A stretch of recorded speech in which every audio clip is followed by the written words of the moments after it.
Bienvenue.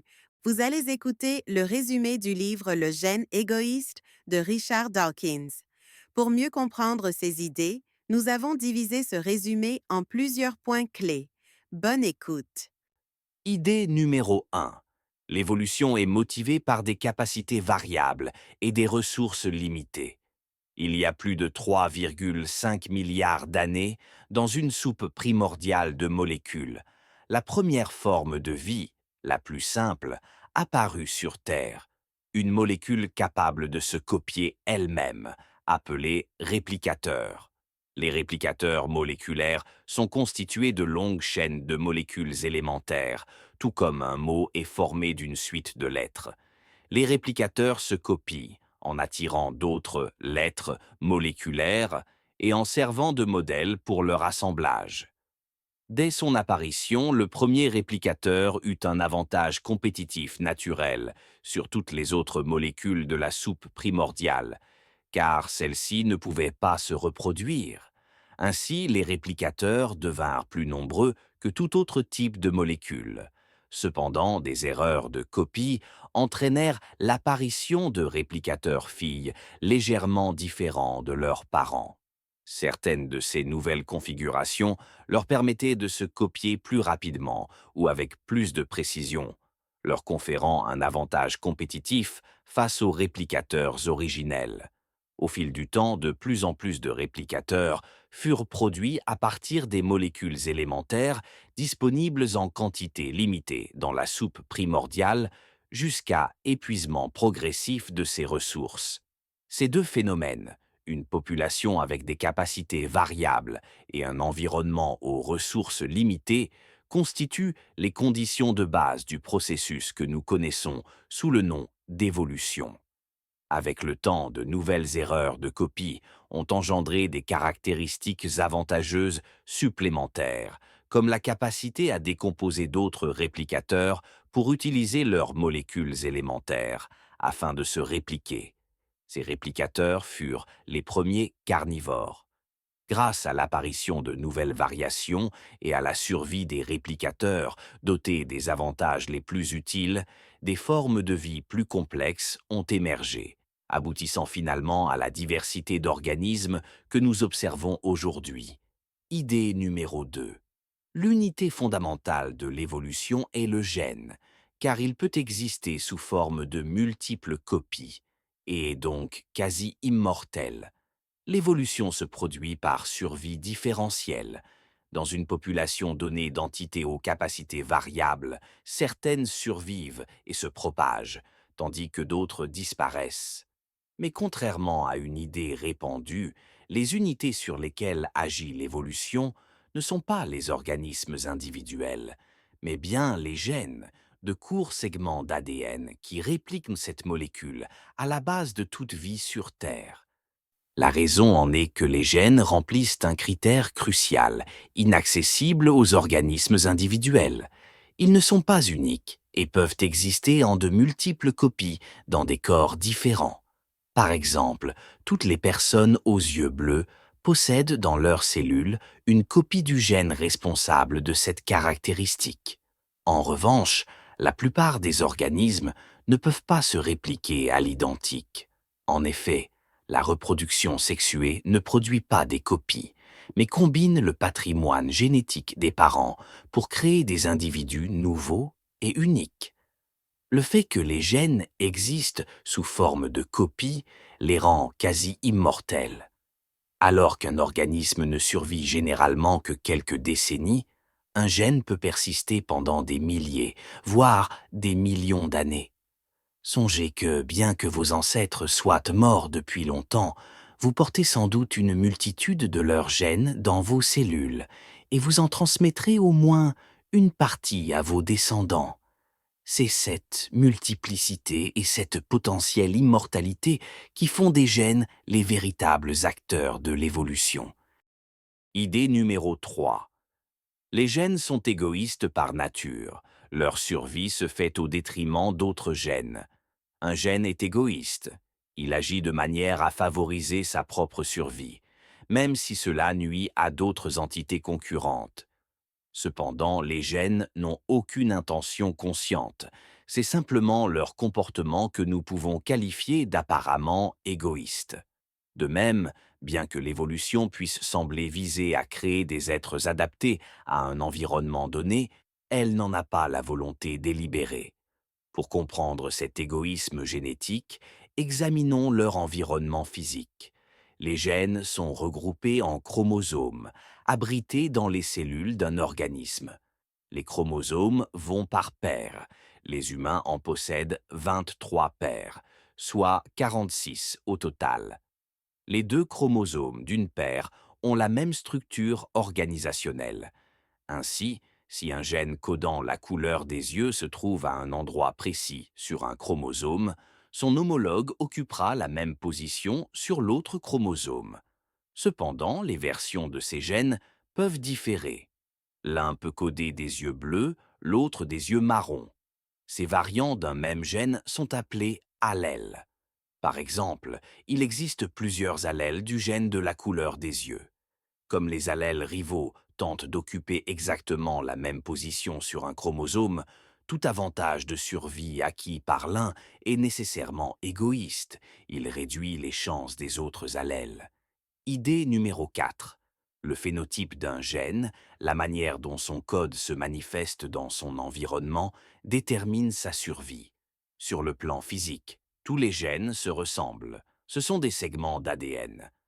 Leur différence réside dans l'information qu'ils encodent. L'ADN est une longue chaîne moléculaire composée de 4 types de molécules, désignées par les lettres A, T, C et G. Tout comme chaque mot de la langue française peut être formé à partir de 26 lettres, ces 4 briques moléculaires peuvent s'assembler en une infinité de séquences d'ADN, assez complexes pour décrire chaque caractéristique d'un organisme. Ce code se traduit en instructions pour construire le corps d'un organisme. De légères variations dans le code s'expriment par des traits, comme des pattes plus longues, un avantage de survie pour, par exemple, une antilope fuyant un guépard. L'antilope aux longues pattes échappe aux prédateurs, survit et se reproduit, transmettant ainsi les copies du gène codant cette particularité. Ainsi, le gène survit grâce à son effet sur le corps de l'antilope.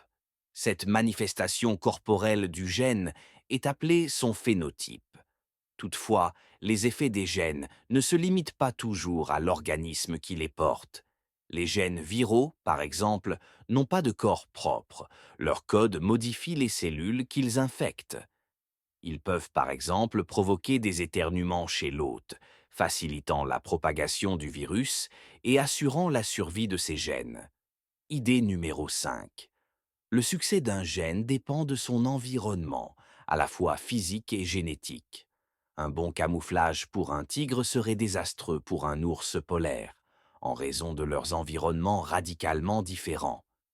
Un gène codant le camouflage du tigre aurait peu de chances de survivre dans un milieu glacé. Mais les gènes ne sont pas seulement influencés par leur environnement physique. Ils le sont aussi par les autres gènes qui les entourent, toutes les variations ou allèles partageant le même pool génétique de l'espèce. Cela inclut tant les gènes spécialisés, comme ceux permettant de développer des ailes ou des dents de carnivores, que les gènes communs à plusieurs espèces. Le succès ou l'échec d'un gène, aussi utile soit-il, dépend largement des autres gènes présents dans son pool. Par exemple, si un gène codant des dents acérées de carnivores était introduit chez une espèce herbivore, il aurait peu de chances de prospérer, car le pool manquerait des gènes complémentaires, comme ceux permettant de digérer la viande. À l'échelle individuelle, la reproduction sexuée entraîne un mélange constant des gènes. Ainsi, chaque individu hérite d'une combinaison unique d'allèles. Certaines s'avèrent plus avantageuses que d'autres. Prenons l'exemple d'une espèce d'oiseau possédant un allèle, augmentant l'envergure des ailes, et un autre allongeant les plumes de la queue. Un oiseau avec les deux allèles volera plus vite, tandis qu'un oiseau n'en possédant qu'un pourrait être déséquilibré et moins performant. Dans ce cas, Chaque allèle ne réussit qu'en présence de l'autre. Idée numéro 6. Les organismes sont des machines construites par des groupes de gènes qui coopèrent uniquement parce qu'ils partagent un mécanisme de reproduction. Un gène influence une caractéristique de l'organisme auquel il appartient, sa vitesse, sa force ou son camouflage, par exemple. Si cet effet est avantageux, l'organisme a plus de chances de se reproduire, transmettant ainsi des copies du gène, ce qui assure sa survie. Cependant, un seul gène ne peut pas construire un organisme. Il faut des dizaines de milliers de gènes travaillant ensemble pour bâtir une structure aussi complexe qu'un corps humain. Mais si les gènes sont fondamentalement égoïstes, pourquoi coopéreraient-ils ainsi? La réponse est que les gènes d'un même organisme partagent un mécanisme de reproduction et ont donc un objectif commun: maximiser la production et la survie des ovules ou des spermatozoïdes de cet organisme. À l'inverse, bien qu'un parasite comme le ténia habite le corps de son hôte, ces gènes ne coopèrent pas avec ceux de l'hôte, car leurs voies de reproduction sont distinctes. La coopération des gènes se manifeste par la création d'un organisme complet, la somme de leurs phénotypes combinés. En somme, les gènes construisent une machine, l'organisme, autour d'eux-mêmes, et cette machine produit une descendance porteuse de leurs copies, assurant leur pérennité. Si les gènes au sein d'un même organisme coopèrent, on ne peut pas en attendre autant entre organismes d'un groupe, car leurs gènes n'empruntent pas une voie reproductive commune. Chaque individu, sous l'influence de ses gènes, devrait œuvrer égoïstement à la survie de ses propres gamètes, ovules et spermatozoïdes. Pourtant, des exceptions existent, comme le phénomène d'altruisme que nous explorerons plus tard. Idée numéro 7. Les gènes programment les cerveaux qu'ils construisent avec des stratégies comportementales favorisant leur survie. Il peut falloir des générations pour qu'un phénotype, comme des pattes plus longues, s'avère plus avantageux qu'un autre. Pourtant, pour survivre, les organismes doivent réagir en quelques secondes aux stimuli environnementaux, se nourrir, combattre ou fuir. Pour y parvenir, les gènes construisent des cerveaux capables de traiter ces changements rapides.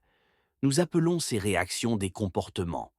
L'environnement présentant une infinité de situations, aucun organisme ne peut avoir une réponse préprogrammée pour chacune. Les comportements sont donc guidés par des règles encodées par les gènes, comme un ordinateur suit un algorithme. Par exemple, trouver des saveurs sucrées est gratifiant. Répéter les actions menant à cette récompense. Mais ces règles deviennent parfois inadaptées.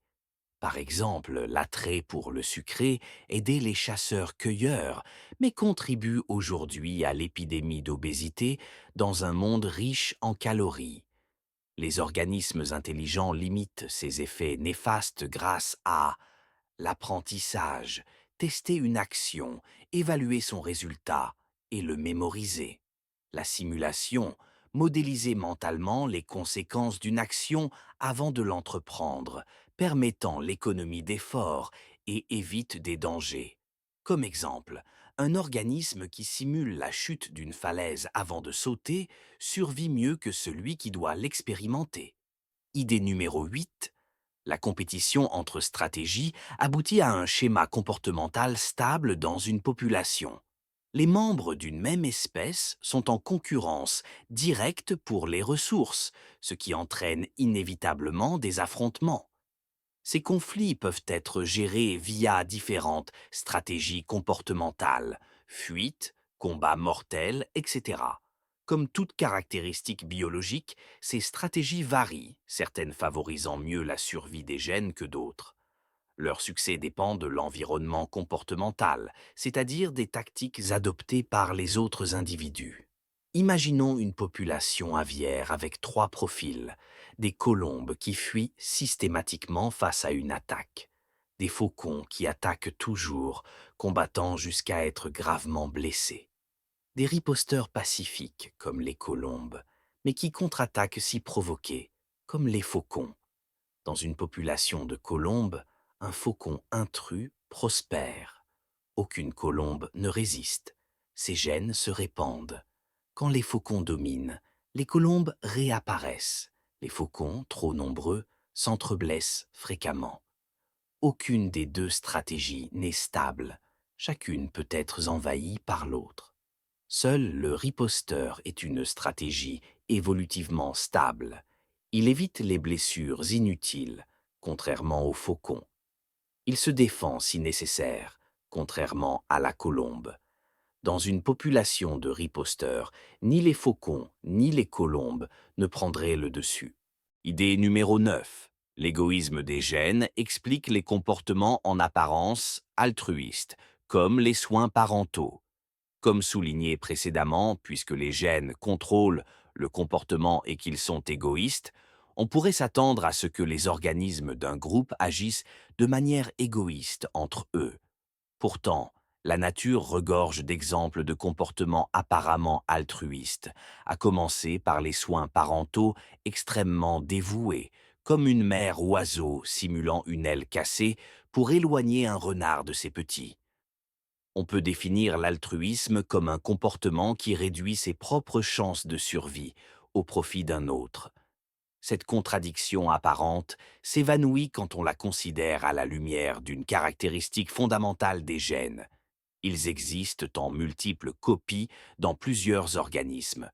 Ainsi, les gènes programment des comportements qui profitent à leur copie chez d'autres individus, même au détriment de leur propre organisme, à condition que cela maximise leur chance globale de survie. Comment un gène reconnaît-il ses copies ailleurs? Il ne le fait pas. Les gènes ne sont pas conscients. Mais les apparentés partagent statistiquement des gènes identiques. Ainsi, les gènes qui poussent un organisme à aider sa parentèle augmentent leur propre chance de persistance, perpétuant ce comportement. Cependant, l'altruisme n'est pas toujours réciproque à égalité. Parents et enfants sont génétiquement aussi proches l'un de l'autre. Pourtant, les parents se montrent bien plus altruistes envers leurs enfants que l'inverse. Pourquoi? Pour que leurs gènes survivent au-delà d'une génération, les parents doivent assurer la survie de leur progéniture jusqu'à l'âge reproductif. En revanche, la survie des parents compte bien moins pour les enfants. D'où cette asymétrie dans l'altruisme. Idée numéro 10. L'altruisme mutuel est souvent une stratégie gagnante, car il profite davantage aux gènes hôtes qu'un comportement purement égoïste. Pour analyser les interactions entre organismes, le concept de jeu à somme nulle ou non nulle est utile. Le jeu à somme nulle produit un gagnant et un perdant.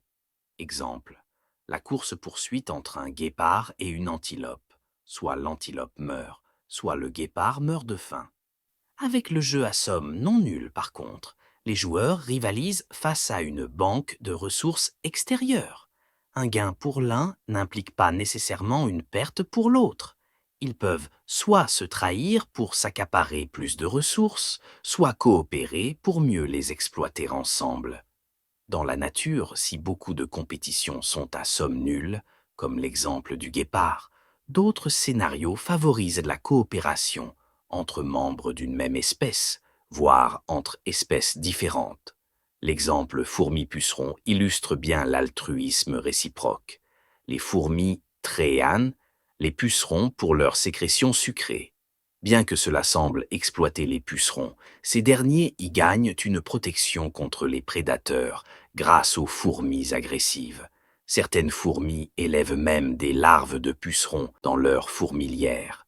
Avec ce schéma, les gènes des fourmis prospèrent, car ils ont accès à une ressource alimentaire, et ceux des pucerons survivent plus grâce à la protection accrue.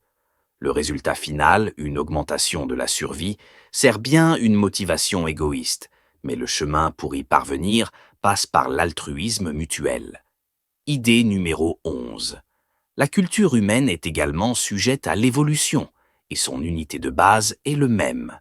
L'une des caractéristiques les plus distinctives des humains est la culture.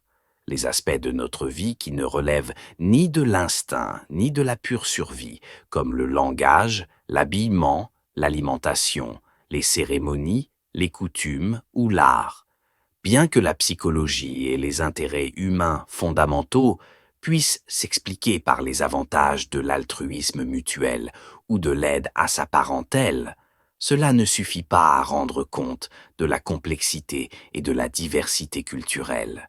La culture peut plutôt être considérée comme l'équivalent d'un pool génétique où l'unité de base de son évolution est le même plutôt que le gène. Un mème est la plus petite unité culturelle ayant un potentiel d'immortalité.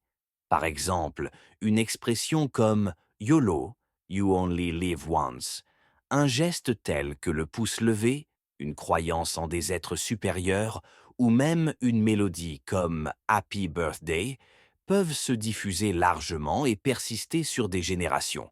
Plus récemment, des termes d'argot Internet comme LOL en anglais ou MDR en français sont devenus des exemples marquants de mèmes. Ces expressions ont même évolué en variantes comme LMAO ou PTDR, illustrant comment les mèmes s'adaptent et se propagent.